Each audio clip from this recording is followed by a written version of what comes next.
Good morning, students of St. Michael's class 12. In the last class, we had started income from house property from the taxation, and today we are going to continue it. So let's do a quick revision of what we had done in the last class. We had studied the three important conditions for the income to be chargeable under house property. That is, there must be a building, the assessee must be the owner of the property, and the assessee must not use the premises for his own business. We had also done some illustrations. Secondly, we saw the format of the computation of income from house property, and through that we come to know that how is income from house property is actually calculated. So this format is not made by the income tax officer. Some of you might get the idea that since this is income tax, the income tax officer makes it. No, the person who has to pay the tax makes these accounts. Why does he make these accounts? So that he can come to know that what is his exact income and how much tax does he have to pay on that particular income. So we learned this format, and lastly we learned how to calculate the expected rent. Right, we learned that there are three elements: gross municipal value, fair rent, and standard rent, where the expected rent is the higher of gross municipal value and fair rent but lower of standard rent. So in today's class we are going to understand the GAV. In the last class we discussed the calculation of expected rent. In today's class we'll discuss the computation of gross annual value. What is gross annual value? It is the first element of the income from house property. So in order to compute the gross annual value, we have to perform these important steps. First of all, expected rent, and then gross annual value. Now, till now we learned the calculation of expected rent. In today's class we'll learn that how we'll compare expected rent and actual rent receivable, right? But where the property is let out for the whole year, gross annual value is higher of A, expected rent, or B, actual rent. You'll understand this with the help of an example. Okay, so this is an example on how to calculate the GAV. So here I am given three things, that is gross municipal value, fair rent, and SR means standard rent. The gross municipal value is 75,000 and fair rent is 80,000 and standard rent is 85,000. So the first step is the calculation of expected rent. Now for the calculation of expected rent, first we have to compare gross municipal value and fair rent. Now the higher of gross municipal value and fair rent is taken, correct? So the higher figure is 80,000. Now we compare this figure of 80,000 with 85,000, means the standard rent, right? Now when we compare this figure with the standard rent, we do not take higher one, but this time we take the lower one. Now if you have solved the examples in your textbook or anything, you will not have any confusion in this, because this class was already discussed, this topic. So we take the lower of 80,000 and standard rent. So what is the lower of 80,000 and standard rent? Obviously 80,000, because the standard rent is 85,000. Now according to the government, right, according to the taxation authorities, 80,000 is the amount of rent that can be received by a person if he lets out a particular property to any XYZ person, according to the taxation authority, right? According to whom? The taxation authority. Now suppose you have a house property and you want to give it to rent to somebody. Now if the person is giving you more than what the taxation authority has mentioned, that is 80,000, will you tell him, no, don't give me so much rent, this is not the actual rent, this is not the expected rent by the government? No. Obviously if you will get more money, you will take it. You won't follow the norms of the government. That is a different thing. If a person is paying you more than the expected rent, you will be happy to receive that amount, right? So my actual rent receivable for the whole year is 90,000. However, according to the taxation authority, it is 80,000. But what have I actually received or receivable? Receivable means, the difference between received and receivable is that received means it has been received by me, and receivable means normally in a year I should receive this much amount.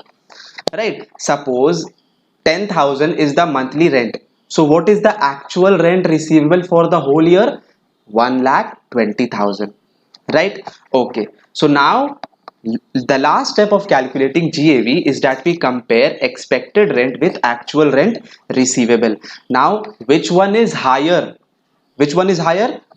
Exactly, 90,000. So my GAV here will be 90,000. Now, let's discuss the second possibility. Now, according to the taxation authority, the expected rent of the property is 80,000. However, what happened? I could not find any tenant because my rent was too high. Right? So, if the price of your product is too high, in order to sell it, what will you do? What will a normal person do? Exactly, lower the price. So what did you do? You reduce the rent of the property. Right? Now you tell government that according to your authorities, the expected rent of the place is 80,000, but I have received only 70,000. Right? So I should pay tax on the 70,000. No. Government says, no, no. How would I believe that you have received an actual rent of 70,000? What if you are lying?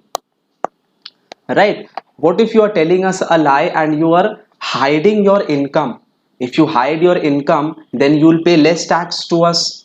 But the assessee says, no, but the actual rent received by me is 70,000 only. The government says, that does not matter, my dear friend. You have to assume that your gross annual value is 80,000 and not 70,000, because as per the taxation authorities, this 80,000 is the minimum amount that can be received as rent for a particular house property. Okay, so in this case the GAV is 80,000 and not 90,000 like in the last case. So as I explained that gross annual value is higher of expected rent and, or sorry, gross annual value is higher of expected rent or actual rent receivable. Okay, this is the short understanding part of what is actually municipal value, fair rent and standard rent. It's a one line concept. Municipal value of any property is the value fixed by the municipal corporation. For example, if there is any house property in Kolkata, then the value set by the KMC is the municipal value of the property. Fair rent is the earning capacity of a property based on the locality. For example, if the property is in an area like Park Street, then the property will naturally have higher price.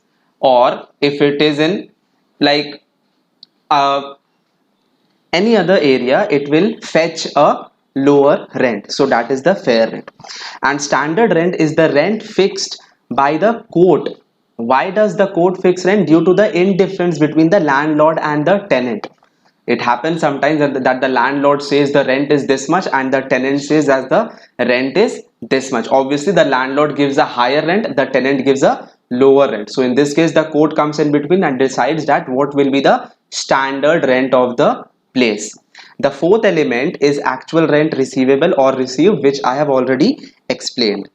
Now to clear the concept, let's solve an example. Okay, so in the first example, the gross municipal value is 50, fair rent is 52. So we take higher of gross municipal value and fair rent. So keep in mind 52. Now the standard rent is 58. Now compare 52 and standard rent. Which one is lower?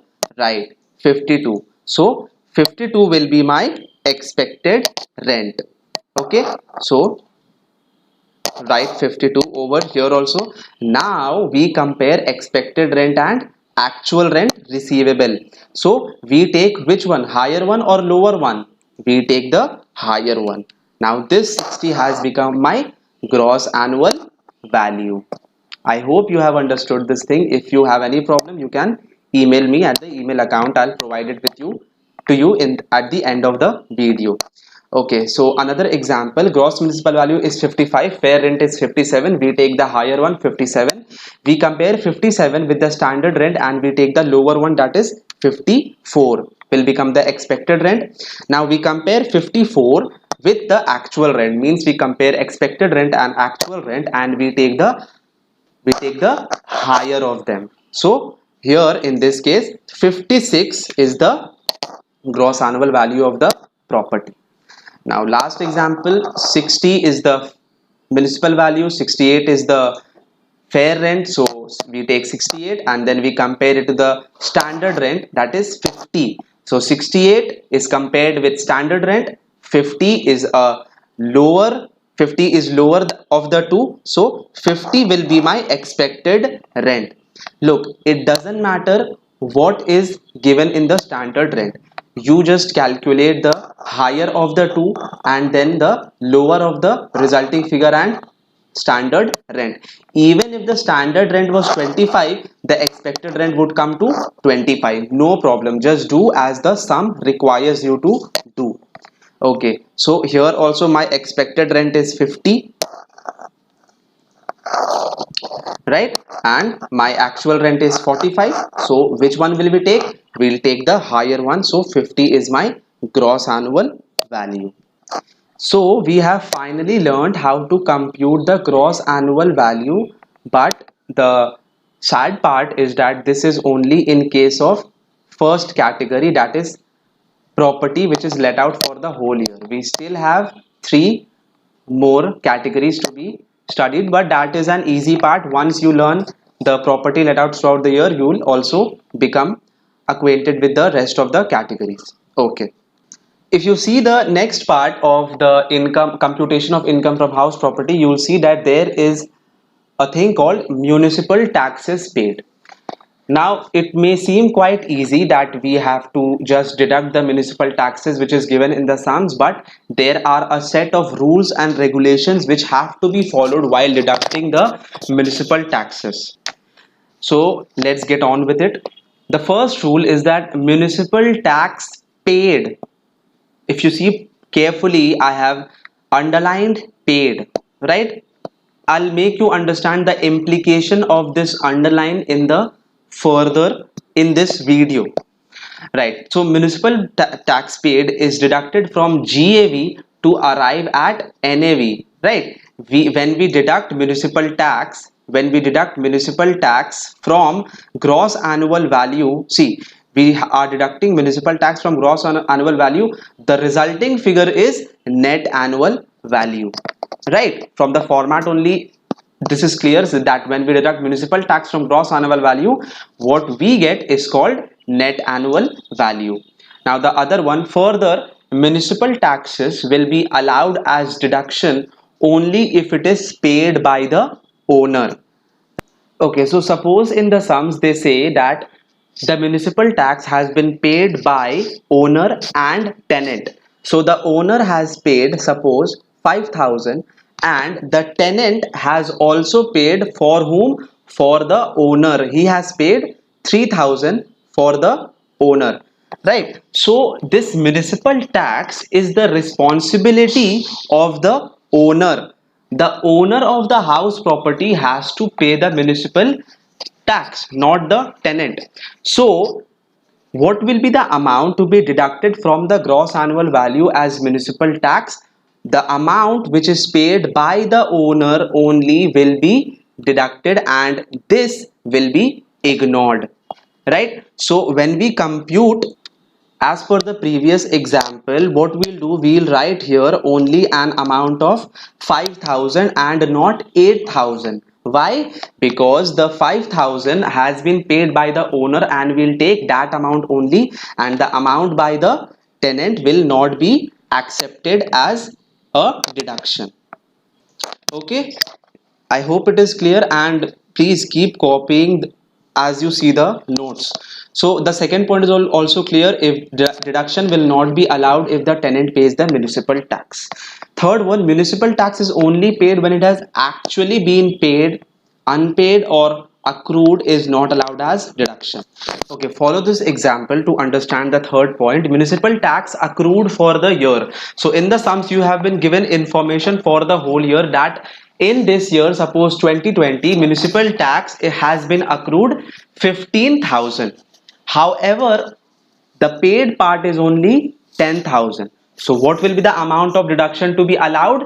Only 10,000 and not 15,000. Okay, 15,000 will not be allowed as deduction. Only 10,000 shall be allowed as deduction as municipal taxes. Okay, so suppose what happens, the tenant has also paid municipal taxes for 2019. In which year? In 2020. So in the last year also municipal tax was outstanding, and the tenant and the owner, suppose owner was not able to pay the municipal taxes in 2019. So what has he done? He has paid the municipal tax of 2019 in 2020. So when will this deduction be allowed? It will be allowed in 2020. It does not matter I am paying municipal tax for whichever year. If I am paying municipal tax for the next year, in this year it will be allowed as deduction. If I am paying municipal tax for the previous year, in this year it will be allowed as deduction. However, if I have not paid some part of municipal tax for this year, it will not be allowed as deduction. So the gist is that it will be only be allowed as deduction if it is paid, right? It can be paid for any year. If it is paid in the given year, it is deductible. Next point, not only municipal taxes but all taxes levied by the local authority are deductible. So not only municipal taxes means that there are other taxes such as water tax paid to the local municipal authority, and means all the tax which has been levied means charged upon the SSE. By whom? By the municipal authority. It will be deductible. It will be included in the municipal tax. However, if there is any state tax, if the state government has levied any tax, that will not be deductible. If there is some confusion, I expect you not to worry at all, because we are going to solve examples. Lastly, interest and penalty on municipal tax are not deductible. Now in this example we had seen that a person had paid municipal tax for the year 2019 in 2020 for 5,000. So what happens? The government has told him that you will have to pay a penalty of rupees 500 for late payment. For what? Late payment. Okay, so when we compute the amount deductible, we will not add this 500 to this 5,000. Only this 5,000 which has been paid as municipal tax will be allowed as deduction. However, any interest or any penalty for late payment, it will not be deductible as municipal tax. Okay, so I hope you have copied and understood, and will also solve exam. Okay, so if you are confused in any way, because this is a lot of points, this is the summary of the deduction of municipal tax, and you can copy this. It will make your work easier. Okay, so let's do an example. Compute the municipal tax deductible from the following information. Total municipal taxes paid for 2019 and 20 comes to 10,000. Just read the words carefully. Total municipal taxes for, not paid, it's just written for 1920 is 10,000, out of which only 6,000 and 4,000 is out of which only 6,000 is paid and 4,000 it is outstanding. So what will be the amount of deduction for the municipal tax? Calculate it in your mind. What will be the amount deductible? Only 6,000, because this is the amount which has been paid. 4,000 is not deductible because it has not been paid. Okay, so we had to solve some more examples, but unfortunately we don't have any more time. So we'll continue with some more examples of municipal taxes in the next class, and we'll also learn some of the new topics. So that's it for today, and if you have any queries you can email me in this email address, and you also have to send your homework in this. Okay, thank you so much.